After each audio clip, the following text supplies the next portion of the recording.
Please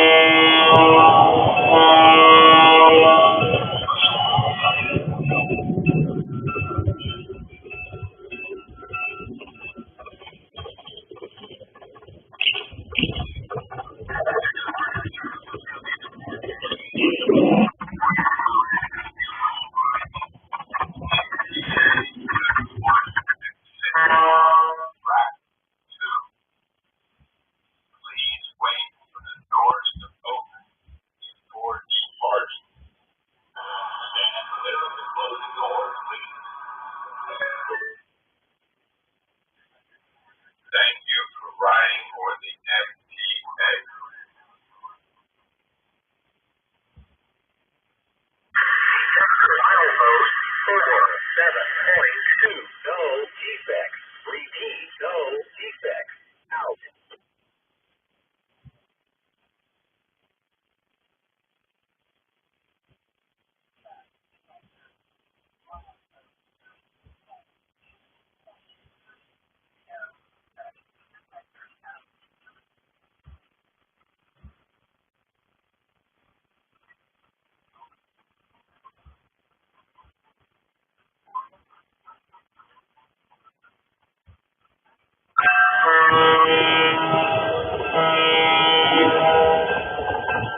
Well, good evening, everyone. This is Tom here, and welcome to Cab Crew Wednesday. And we had some nice weather today, but it was a little chilly here in New Jersey. Hope everything's well where you guys are. And I must say hello to everybody first. Okay, we have Ronald Renews in here. Welcome, Ronald. How you doing? Jim Tedesco's here. Welcome, Jim. Glad to see you in here tonight. And then Barbara is here. Hi, Barbara. Welcome. Tammy and Ray are here. Welcome, Tammy and Ray. It did go to my old email again, Tammy, and I did get it, and I still have access to that old email, but I don't use it very often. But so I forwarded it to my new email address, so I got the new photo. Thank you. And let's see who else is in here. I said hello to Ronald, Barbara, John from Schuylkill Valley's here. Welcome, John. Glad to see you in here tonight. Gerald Stewart's here. Welcome, Gerald. Thanks for being here. And then we got Dwight Curley's here. Welcome, Dwight. How you doing? Saw your Halloween challenge there. Very nice scene you have. And then I think I saw somebody else pop in. James Dundas is here. Welcome, James. Hope you're feeling well. And then I think one more is in here that I didn't see. And DB Tech Dave is here. Welcome, Dave. How you doing? And that's it for all the hellos. So if I missed anybody, just raise your hand and I'll be glad to say hello to you. But I think I caught everybody. Well, guys, it's been a productive week so far from the last time we talked. Finally got all the wire completed. That's the wire that was hanging down. I got that special drill bit, and the eye hooks were too small for it. So I went to Home Depot and got a bigger eye hook. And then that was slipping in it. So what I did was I just took some 1/4-inch painter's tape, the blue stuff, and wrapped it around the eye a couple times. And then it slid into that slot. And then it stayed in place. And then I was able to drill it into the wood. So it worked out pretty good. Yeah, I know. Everybody's doing Wednesday night now, I guess. So anyway, that's the way it goes. So anyway, so that's what happened with the eye hooks. And once I got them in there, it was easy. Just put the zip tie through there and wrap it around some wires and then pull it tight, and up they went, and they were hidden. I might have a little some outliers there, a couple here or there. If I see something, I can zip tie it up. I ordered a bunch of zip ties off of Amazon. It was a package that came. It had 4 different sizes, and there was 400 of each size. So, or 200 of each size. Yeah, 200 of each size. So I have plenty of zip ties to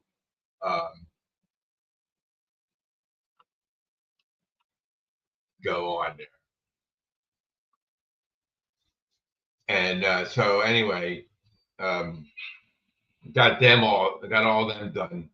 And like I said, just might find 1 or 2 here that might be hanging down. And I'll put them up, as I see them. But most of them are, most of it's all up and stuff. So then I was working on running the trains on the lower level. and I started running them, and they were hesitating. So I cleaned the track. I took my cork with a piece of T-shirt, dipped it in some mineral spirits, and ran over it once, and then the engine ran no problem. So I put the trains back together, and the outside track is a freight train. The inside track is the passenger train over there. And on the freight train, I was getting a short circuit on a turnout when the car ran over it. And I couldn't figure it out. So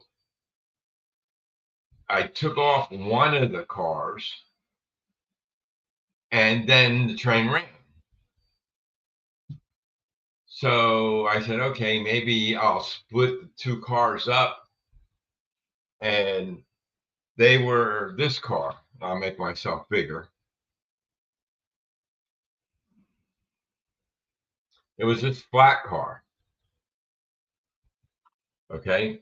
And there's two of them, exact same size.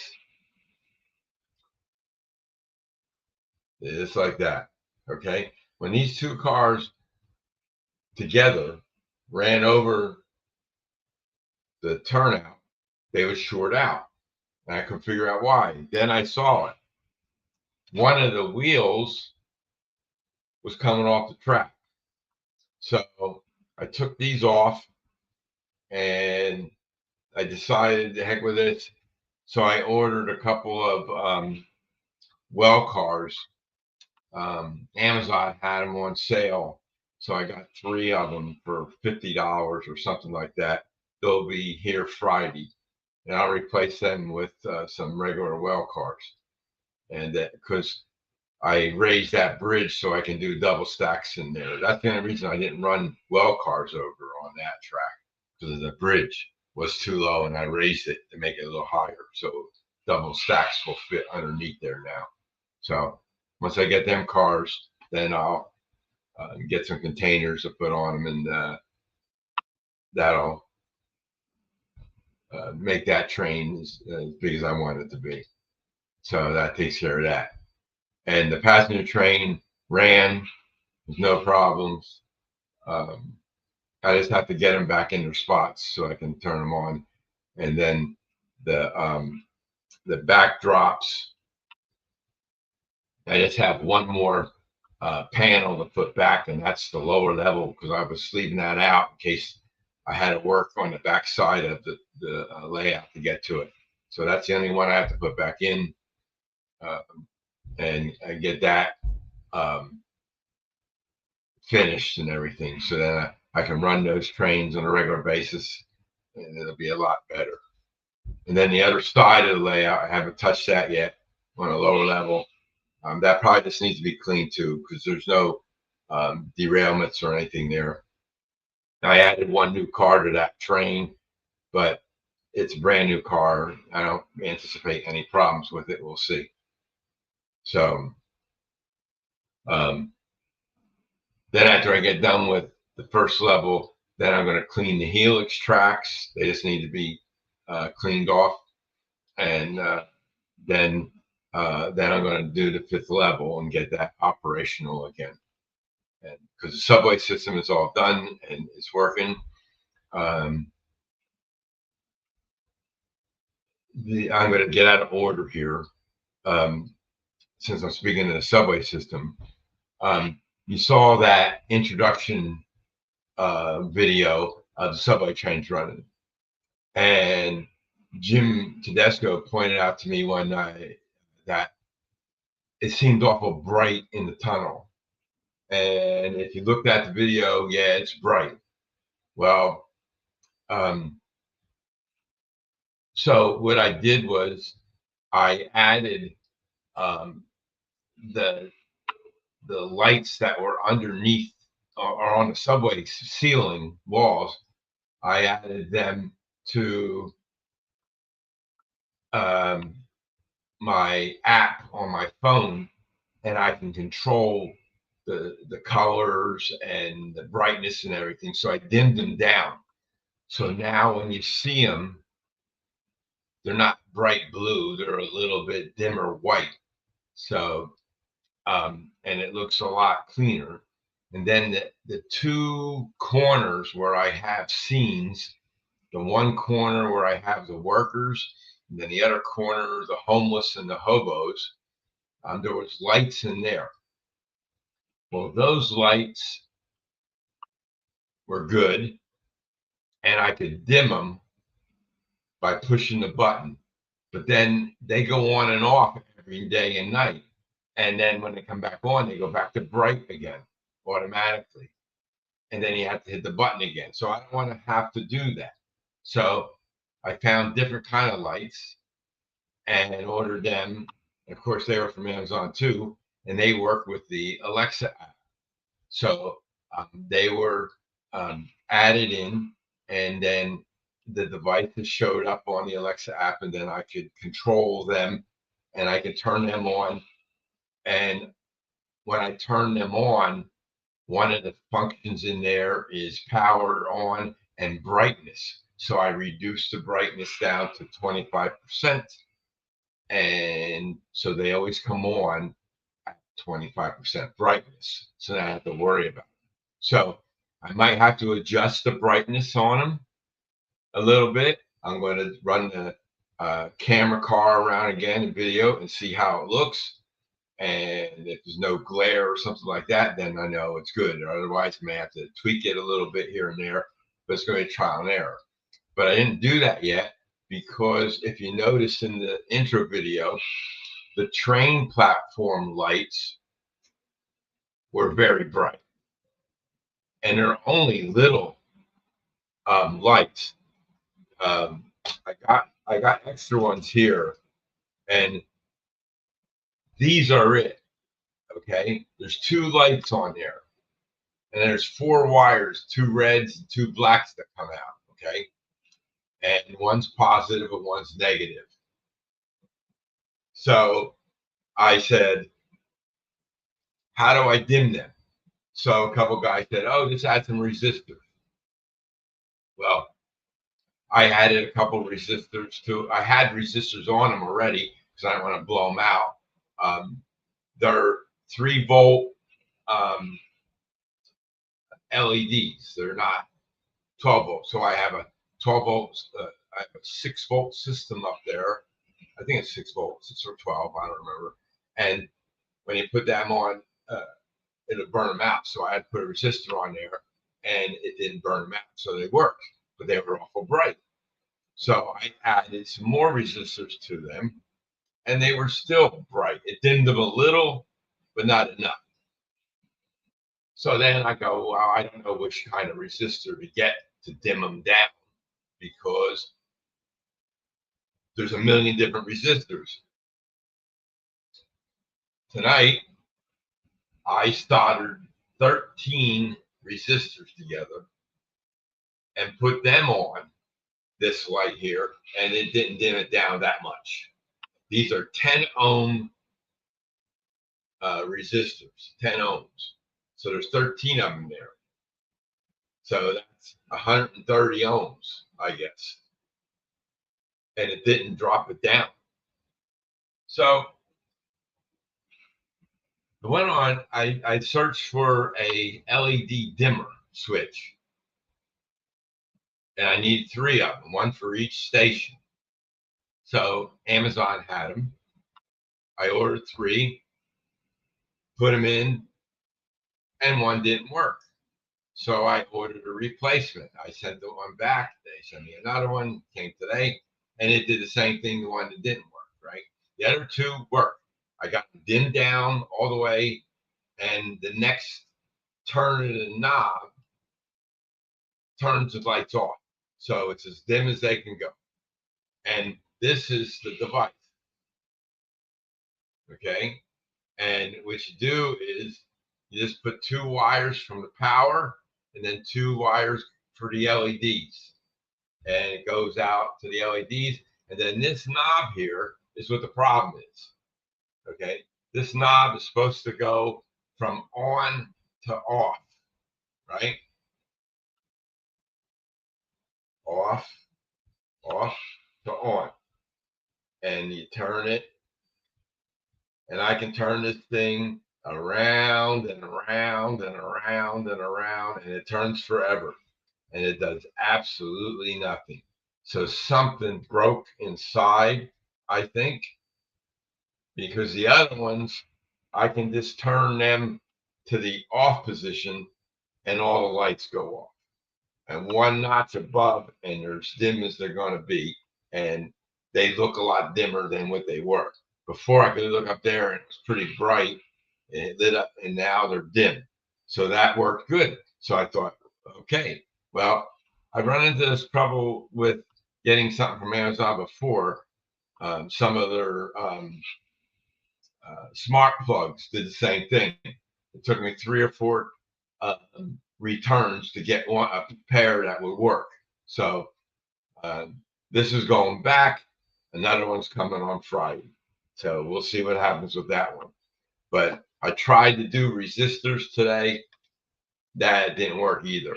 So I was going to order 100K resistors, but I don't know if that's going to, I mean, if you put enough resistors on there, it should turn the light off if it's too much resistance, right?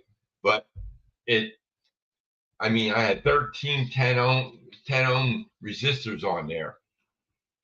I don't get it. So that's what's going on with that. And we'll see what happens. But if we go back to here,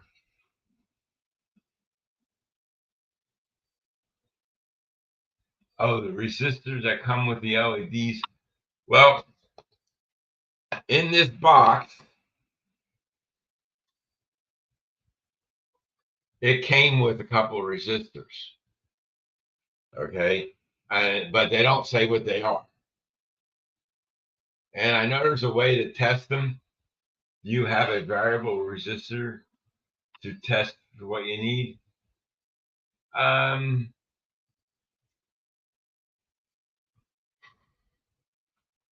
I think I do, Dave. There was another project that, oh, thanks for reminding me, Dave. When I was trying to get the motor for the windmill to go slower, I think I bought some variable resistors.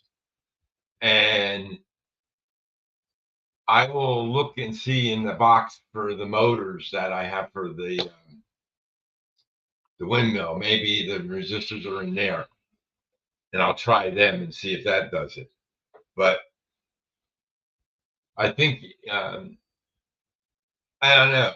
The other 2 switches that I put up for the other 2 stations work fine. I just and they don't turn all the way around. It just turns from off to on. So I mean, like I say, I can spin this dial around and around and around. Yeah, I have a multimeter. I have 2 types of multimeters, but yeah, I can test resistance. 300 to 1,000 ohms should be what you need. 300 to 1,000 ohms. Do a search or register color codes to find their value. Okay. All right. Well, when the other one comes Friday, I'm hoping that one works because, I mean, I can order resistors like you can get a couple hundred for $5 or something. They're not expensive, but I want to get the right ones. So, but that's what's going on with that. So that's why I don't want to do the video until I get them station lights dimmed.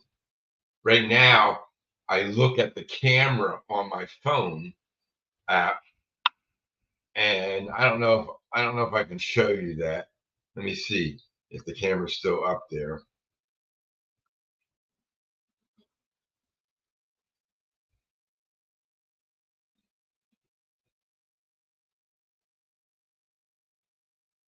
It's connecting to it. Okay, let me do this. See how right there, that brightness along there, that's those lights there. They're the ones I can't dim. So it's the lights above are a lot dimmer. And like I say, I want to see how the camera reacts to that and go from there. I put up some side walls there so you can't see the wires from the other side of the thing and stuff like that to make the video look a little better. So hopefully this will come in on Friday again and put that up before I leave. So because we're going down to somewhere I have a Radio Shack resistor chart. I haven't seen one of them things in about 50 years, James.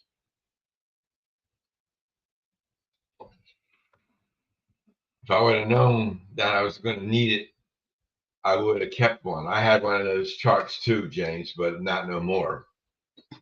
Because I used to go to Radio Shack all the time, get things. So, but anyway, like I said, I got the Helix and the fifth level to clean and go from there.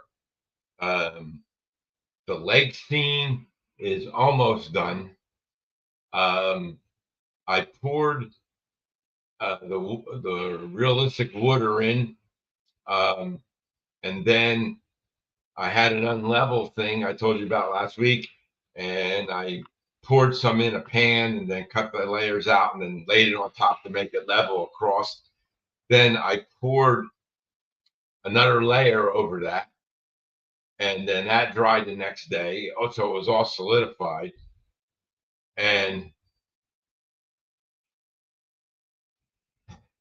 then I poured the last layer, and then I had a leak. And I didn't have a leak for anything else I poured. And the last layer I'm going to put on. So there must have been a little itty bitty hole on the wall that I can't see. You know, you're looking in you're on the front of the fascia, right? Right here's your chest, and your chest is on the fascia. You're looking into it, right? And it's 24 inches deep, and the leg is in the back, okay? And you cut it out, but you can't see the wall that's closest to you on the inside. And I looked with a mirror, and I didn't see any holes, but that doesn't mean there wasn't one. So there obviously was one little hole there, because I noticed after I poured the last one on the floor, there was a big puddle of realistic water there. So had to clean up that mess. And then eventually it stopped. That started solidifying and everything. It made the lake fine. So then I poured a little water effects on there, and I put my sailboat in, and Barbara brought me over some swimmers, and she painted them and everything, and I'm trying to put them up there, and they weren't sticking. I was having all kinds of problems getting them to stick in place, so I only got one or two of them up there now. And you just get one little bit of super glue on your finger, and the the thing that you're trying to put down sticks to the finger, so you get it down there. Then when you take your finger to let go, it sticks to it, and then it pulls it right off. So it's very it flusters you. It makes you frustrated. But I had to go wash my hands about 4 times trying to do that, and it's in a tough spot to get to and everything. So we'll see how it goes. But speaking of people, the other day, Barbara and I finished putting the people back up into the subway station.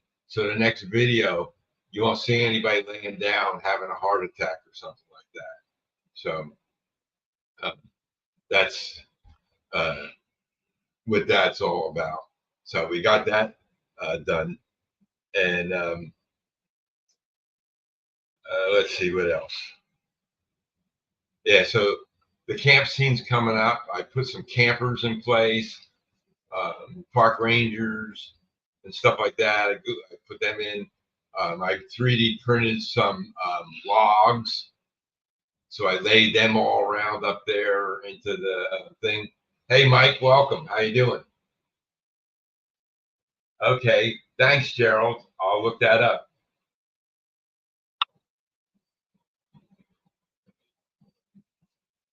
Glad to see you in here tonight, Mike. So that's what um, that's what I was working on today, trying to get the lake scene done, and then I had a since I'm cleaning my track. After I track clean it with the mineral spirits, I like to run my vacuum cleaning car around to pick up any debris that might be on the track or something like that. So, TS Mike, trackside Mike's in here. Where I didn't see him pop in.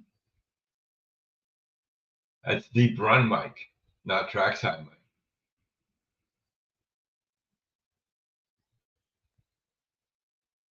Is trackside Mike in here? No, trackside Mike ain't in here. Did he pop in? I didn't see him pop in. Unless he's lurking. Jim, that's deep side, deep run railroad, Mike, not trackside, Mike.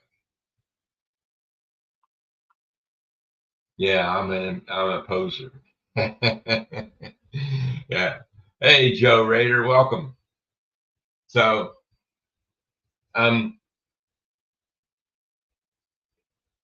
just I like to run a vacuum cleaner car, right? Well, I put the vacuum cleaner car up on the round table and slot it into one of my sidings, right? And it doesn't have an engine in it. It has a motor in it to run the vacuum, but it needs an engine to pull it around to clean to run the vacuum or be pushed around or whatever, however you'd like to do it. And so I go, how am I going to get it out of the siding onto the bridge of the round table and get it out to go out to run? Hey, Bob, welcome. How you doing? Glad to see you in here. So I go, I have a 44 tonner. It's a real little engine, right?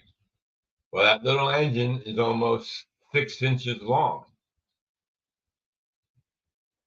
And I have 12.5 inches of track on the 90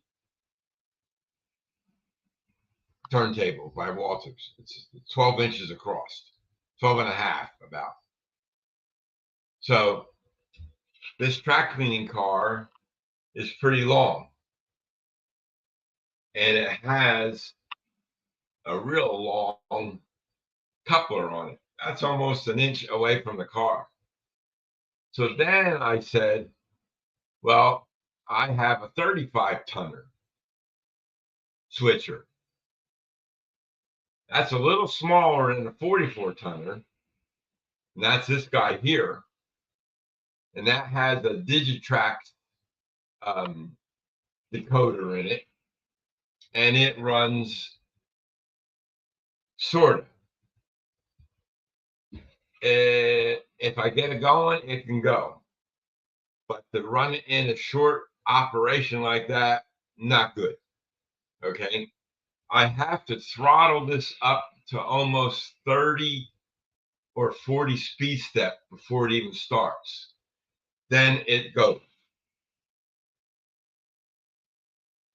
It doesn't react to speed step 1, 2, up to 30 before it goes. So I said, I can't utilize that. So I did a search. I looked for the smallest switcher available. And Broadway Limited makes a track mobile switcher. And it's only a couple inches. And they had it DCC. But guess what? Nobody had it. So I went to eBay and somebody had one. And I went to a site and they had them real cheap, but they wouldn't take any orders. So I guess it was just a scam or something. So I found another guy. He had one that said DCC, but he said he couldn't get it to work DCC. And it works great in DC mode. So he burned out the DCC decoder or something else. I don't know. So I made an offer. He accepted my offer, and he shipped it out. And it was supposed to be here today. And the post office did their did their great stuff and didn't send it out. And it'll be here tomorrow. I wanted to show you guys it today, but it'll be here tomorrow.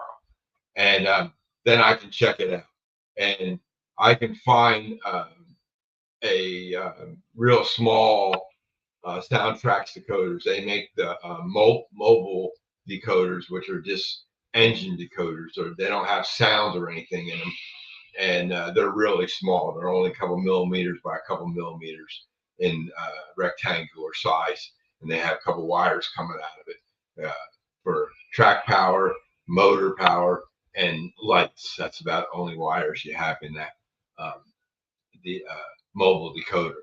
So that'd be good to get that going, and then that'll be able to fit on the bridge with a car. Then I can move other cars in there into sidings too up there if I need to for whatever reason.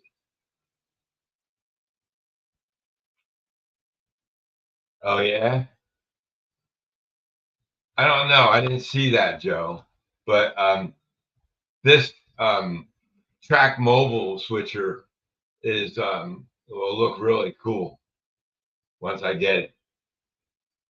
Yeah, see, Bob, I never saw that before, but they must have been BLI must have had them and put them out there, and then they discontinued making them or something like that. I don't know, but um, once I get it, then I can contact BLI and ask them what kind of decoder was in it, what size and stuff like that. And then I can order a replacement decoder. So then I'll get it working in DCC mode. Or I don't know if I got to talk to somebody about this, but there's a way to switch the decoders to run DC mode. And maybe somebody switched the decoder to run DC mode. And when you're in DC mode, you can't run DCC mode. So maybe the decoder is good in there and it needs to be switched to DCC mode. This is probably a CV setting. So I'll put it on my track and see if it can read the decoder. And if it can read the decoder, then I know how the decoder in it. So we'll find out once I get it. So we'll see what happens. Okay. So the other night,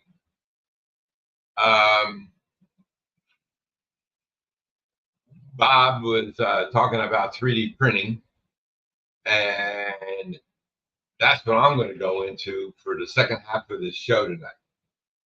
So if anybody has any other questions about what I've talked about so far, I will stop what I'm talking about and answer them. I have no problem with that.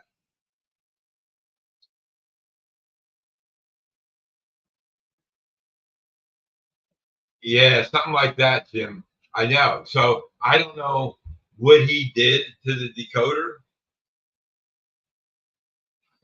Yeah, exactly. And I would have thought, I mean, this is a hobby shop guy, right? He should know how to reset the decoder. So, well, I'm going to show you, Bob, 3D Builder tonight. And I'm going to show you that you have it on your computer, and I'll show you how to get it. Okay? Very simple. Yeah. So once I get it tomorrow, then I will play around with it and see. But that's that. Okay, so now what I want to do is minimize this screen, bring up this screen, and what we're going to do is present. Let me see.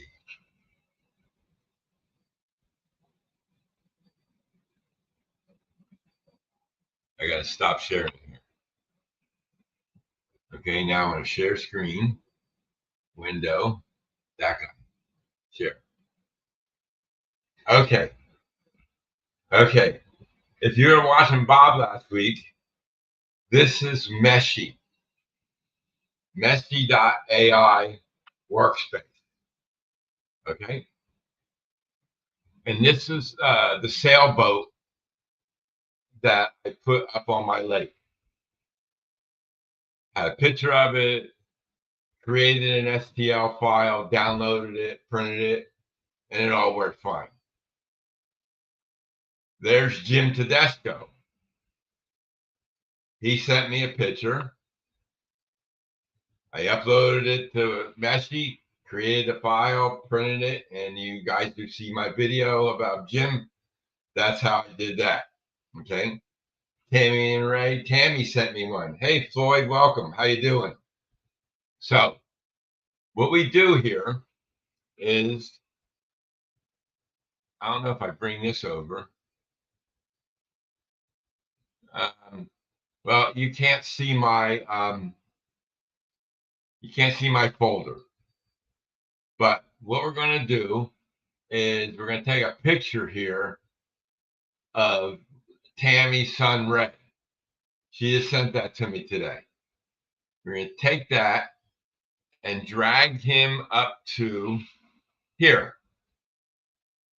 That's going to upload him. And there's Ray up there. Okay, so what I'm going to do now is I'm going to remove the background. There's a little button here, right here. It says remove background. I'm going to remove the background.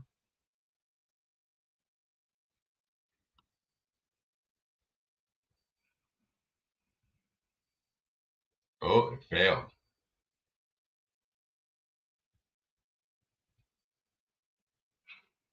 Why is it doing that? Didn't like the picture. Maybe too much background. I've had this happen before on a photo.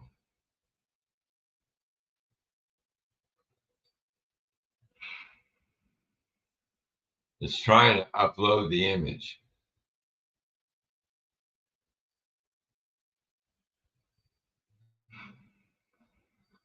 Well, let me do nothing until it finishes its process. Okay. While we're waiting for that to finish,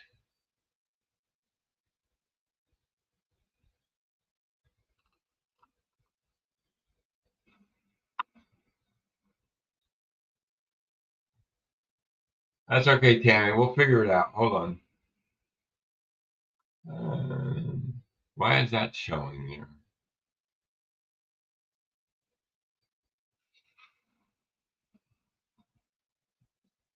Um,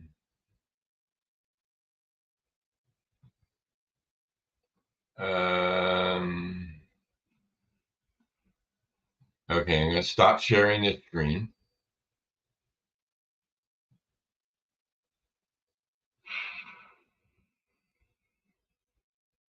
Okay, there. Had to hide the comment. Okay, so now what I'm going to do is I'm going to share screen, window.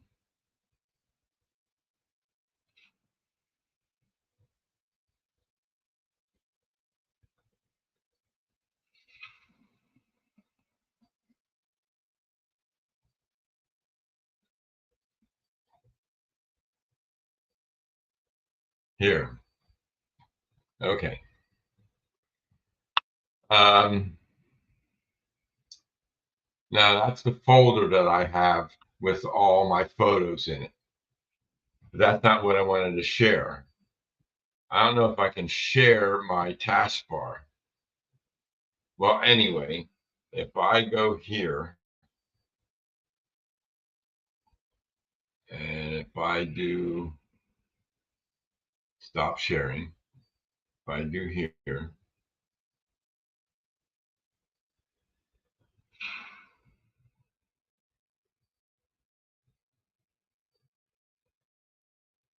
no, I can't do that.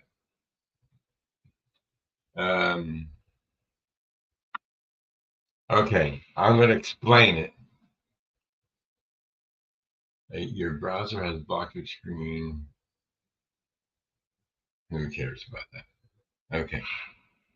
Let me minimize this. Okay, Bob, what you do is you hit the search button on your Windows 11 machine and you bring up search. And in the search bar, you type in 3D Builder. Okay. Now, I don't know if I can share this. No, it drops it down.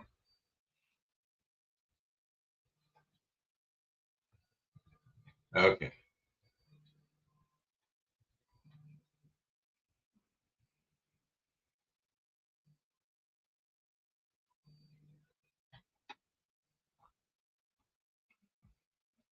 Okay.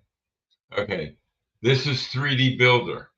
Now, Bob, what you did before was you clicked on the first entry in your search screen. And that's what I was trying to explain to you in the chat, but I guess it's hard to do that when it's easier to tell you about it. So what you do is when you type in 3D Builder and on the left-hand side, you're going to see all of the search items for 3D Builder. Well, a lot of it's going to be links to a browser. You want to find 3D Builder, the app, and the app is boom. That's what you do when you bring up the app. So what I do then is I click on open and then I click load object. And then what I do is I go into, you don't see the window that I'm looking at right now. I go into downloads, for example,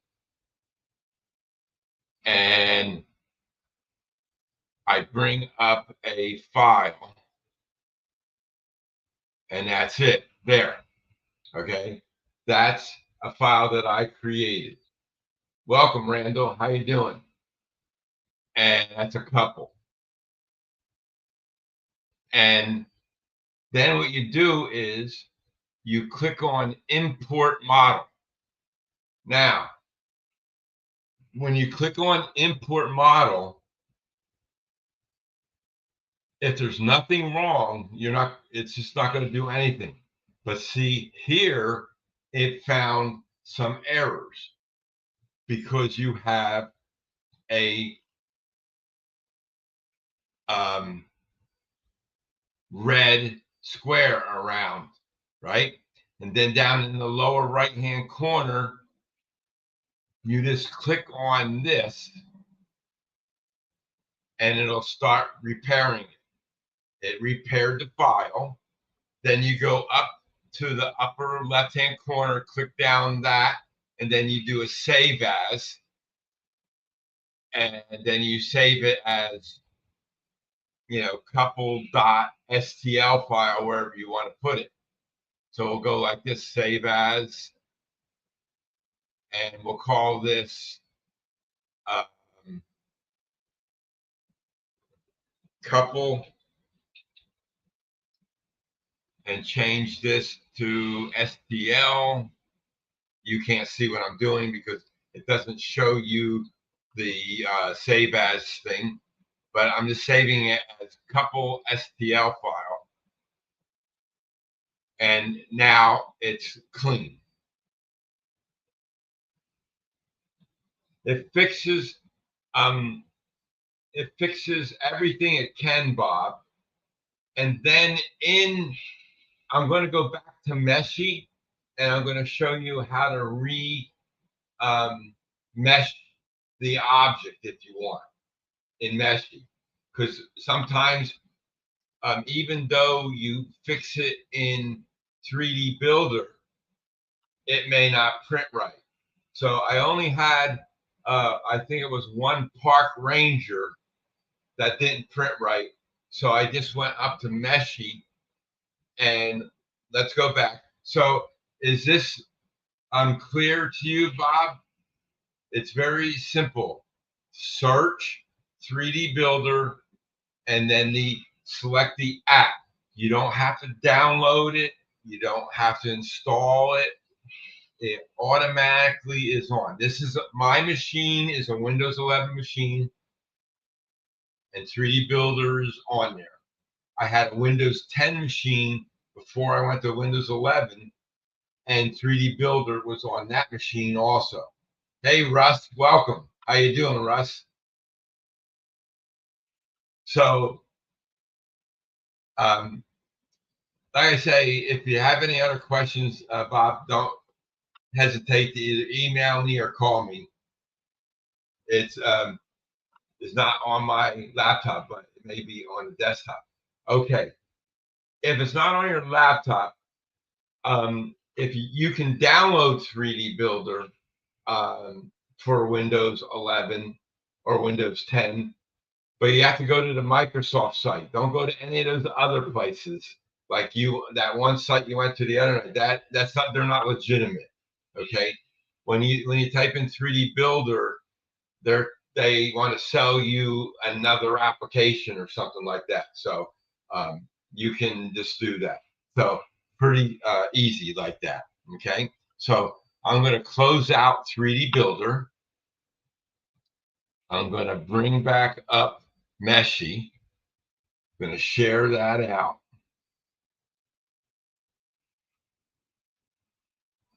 Window, Meshy, share. Good. Okay. So now, say Jim didn't print well. And I said, I want to redo this. So here on the model, on the right-hand side, you click on the three arrows, the three dots, and it brings up a menu. Then you go to Edit Model, and then you can remesh it. And that'll remesh the whole model, and remeshing fixes holes inside the model and stuff like that. Where 3D Builder doesn't fix the holes. 3D Builder doesn't do a remesh. Now, some slicers will do a remesh for you, but I'd rather do it here in Meshy than on the slicer program. Then I know I got a clean model going into, because sometimes when you copy the model into your slicer, the slicer gives you error.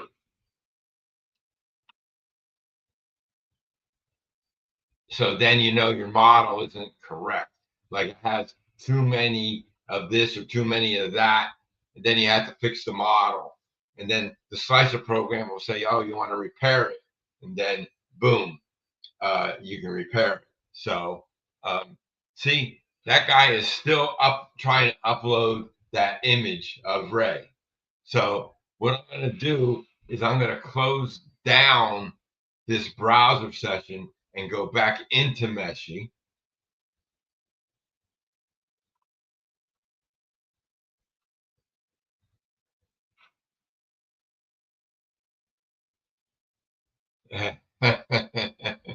So let me X out of this, and I'm going to bring back up Meshy again over here.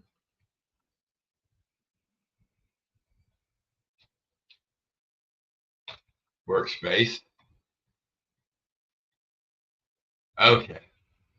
So let me share that screen again.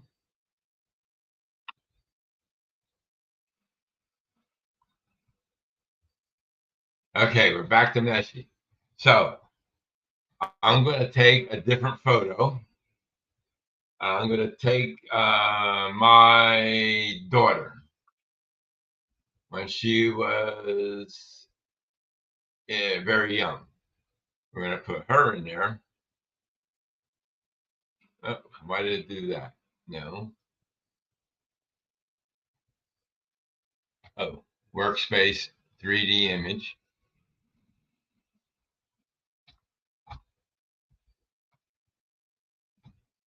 And then bring her into there.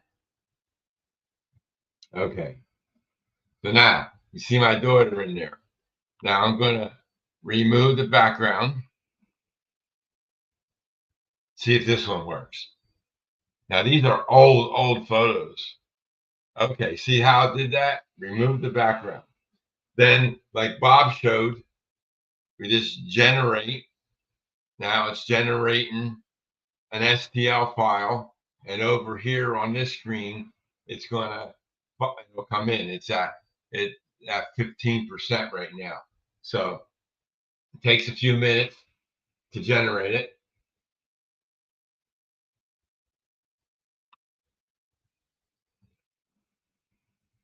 That's okay, Bob.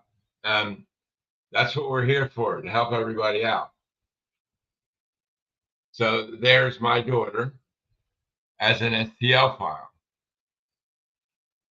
And if I bring it up into here, okay, I don't know what she's holding in her hand, but see, that model came out pretty good. Long hair, sneakers, dress. Okay, Ronald, have a good night. Catch you later. Well, Dwight, yeah, they're cheap, but you want one that's going to work. When I got my first one, I was going cheap and it didn't work when I first got it. So you got to be careful what you get. So, but that's how easy it is to take a photo. Now, Tammy said she sent me an email.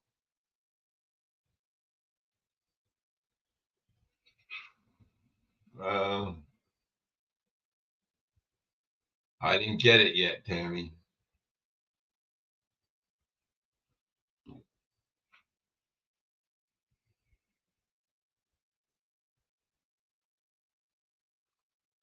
Maybe Tammy, something happened.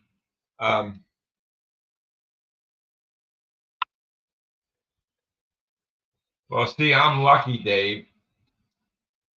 I have my office where I'm at right now. That's where I am broadcasting my stream from. And in my office, I have 4 printers. Not doesn't go into the train room at all. The train room is off of my office.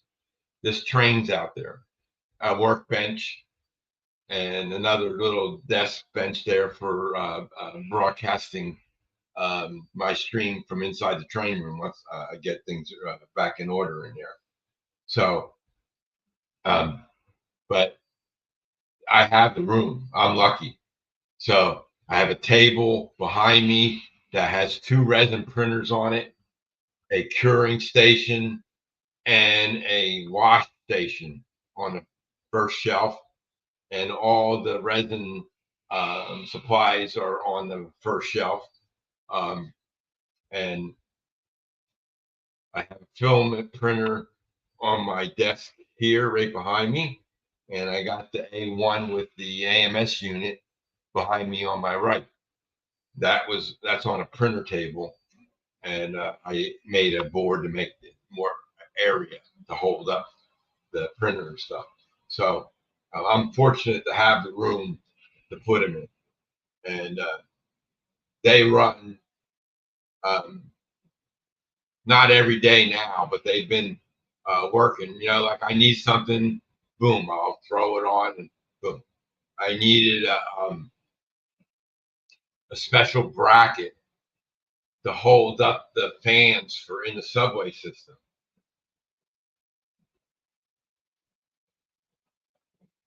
Well, um, you know what? I'm surprised that speaking of that, Dave, the postal system, um, I'm surprised that they're getting paid because in my eyes, they don't deserve it for the service that they provide lately. They don't deserve to get paid. The postal worker. I don't know if anybody's a postal worker out there on here, but sorry to say, but um, their track record is not very good. So it'll get there sometime. Yeah, I can't believe that they're still on strike up there. That's crazy. Be better, Floyd, if you just met somebody across the border and get it for you.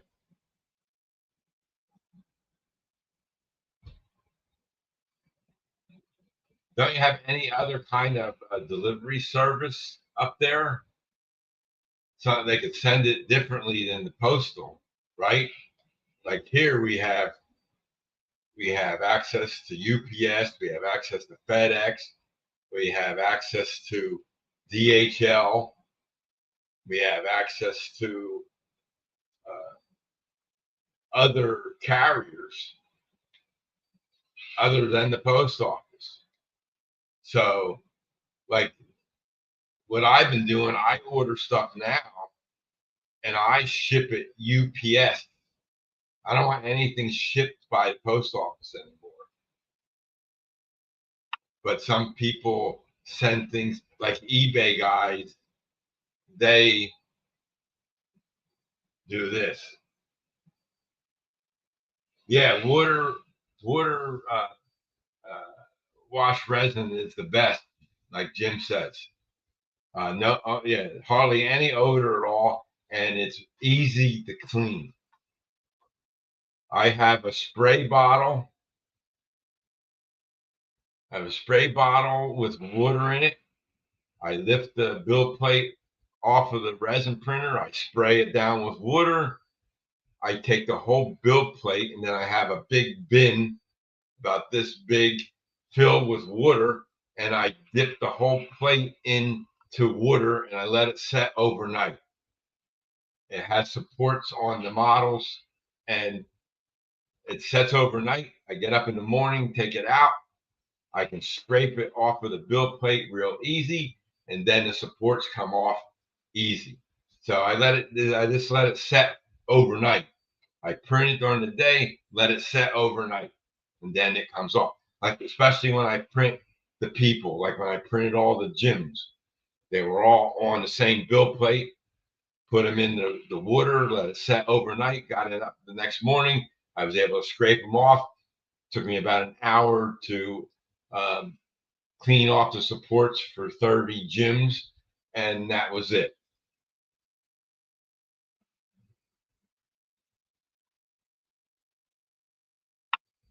Oh, really? Well, Russ, I used to work for FedEx, and if you were caught doing that, you'd be fired on the spot. So I don't know what's going on in today's world, but when I worked for FedEx, you couldn't do that stuff. And they knew where you were all the time. When you took a break, you had to enter a code into the device you had and all that stuff. So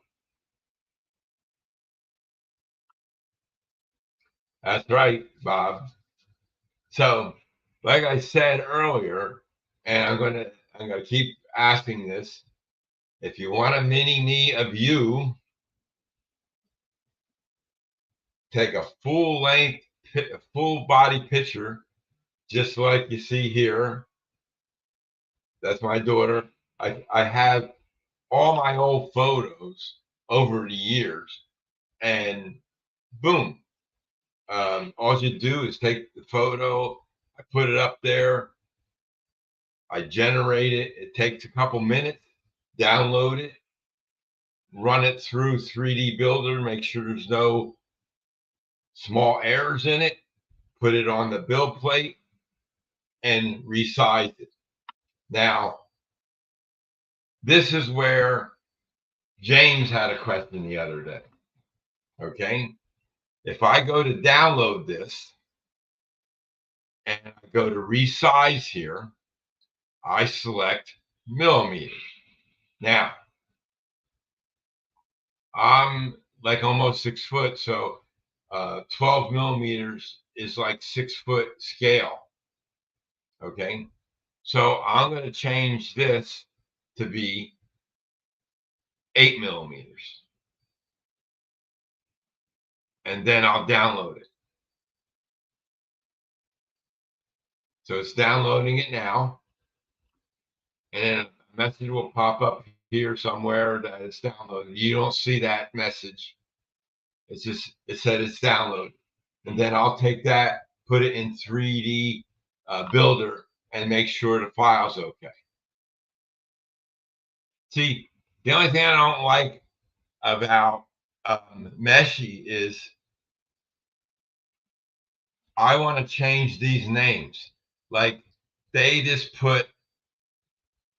generated cheerful Rose. Well, my daughter's name is Becky. I would rather put Becky there. I'd rather put Jim Tedesco there.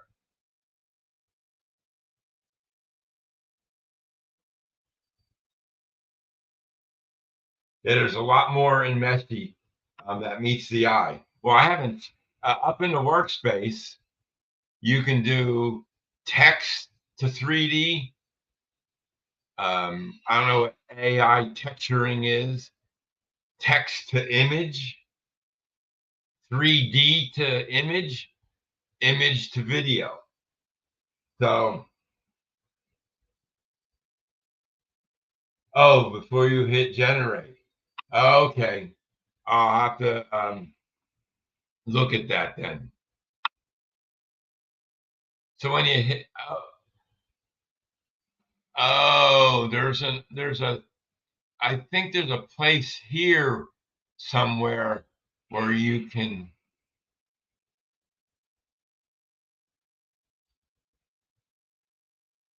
let me see, once you hit generate, it just goes to it does the generate. It doesn't change.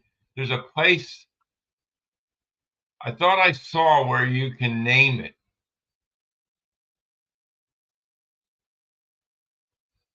I'll have to look into that further. But when I download it, I always name it to the file that I want to have anyway. So, but when I come back into here, if I get a couple hundred images in here, eventually I'll have, what am I, I'm going to say, what the hell was that? Like here's, these are right here. They're forest rangers, but that says Team in Snow. That's the title of the photo, I guess. So in the name field below your image, Tom. Okay. in the name field. Oh, there it is. I see. Cheerful Rose right there. You can change it there. Got it. Okay, good. Then I'll just generate it again and do that. And then once I get Tammy's email, I'll generate Ray, do that, add him up to my YouTube meet and greet scene up there on the layout. Oh, thanks, Russ. Well, Russ, I have an unfair advantage to most of you out there. I worked in computers since 1980. So I was, uh, before Microsoft came out with Windows, uh, I knew a couple of guys that worked at Microsoft, and they used to send me the copies of Windows before it was released. And then I would field test it for them and check out things. So I had versions of Windows that people never saw before. So yeah, I do too. So, but when I download it, that's when I name it to what I want it to be. So, yeah, so I've been in computers for a real long time, very long time. That's where I ended my career in the computer field. But I had other jobs in there. Like I said, I worked at FedEx, and I worked in a casino. I was a dealer at a casino for a while. You know, I managed a jet ski rental place in Key West, Florida. So I did a couple of different kinds of jobs. Then I got back in the computer field again to finish my career. So always something different and stuff like that. So, but that's um, how I create my scenes now. Um, like I couldn't find park rangers. Nobody made them. You know, like Cressy, that company makes a lot of figures, and I bought from them before. They sell through some hobby companies online, and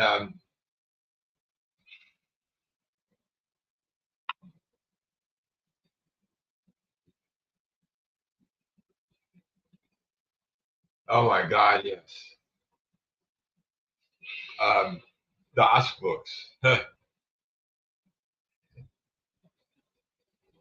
My first computer had 2 floppy drives in it. And the only reason I had 2 floppy drives in it is because the accounting package that I had, one disk was the program and the other disk was the data. So I had to do flip flop disks and everything.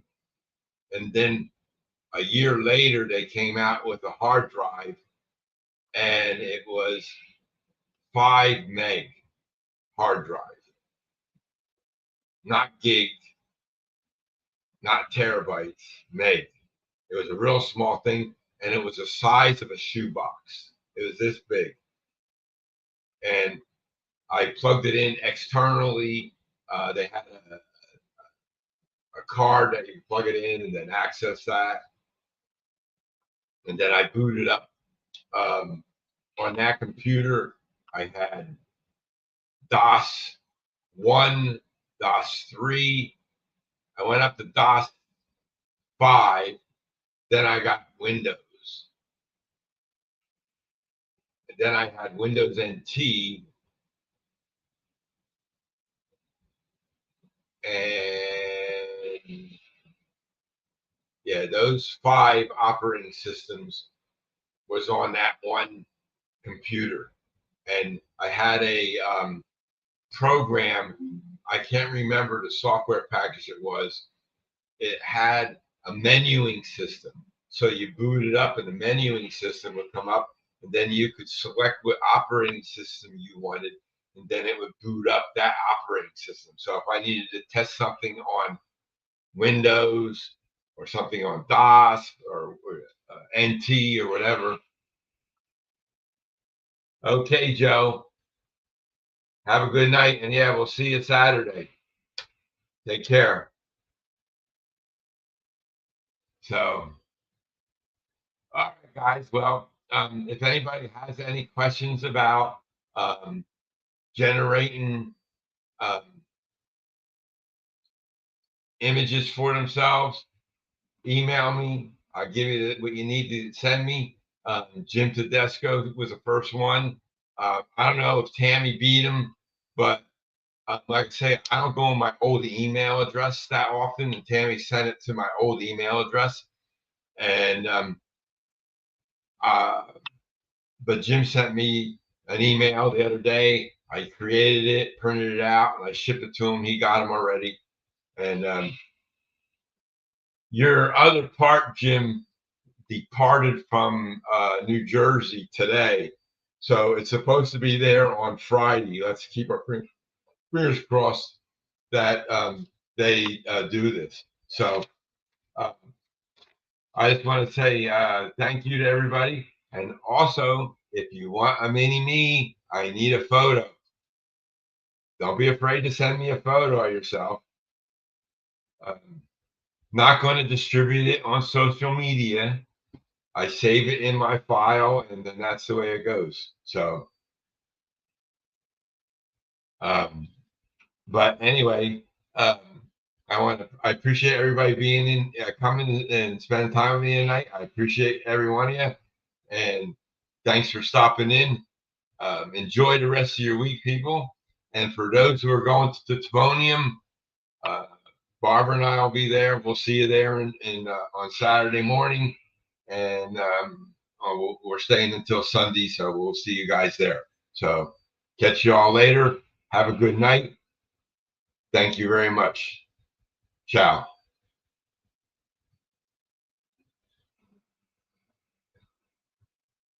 I'm going to put up the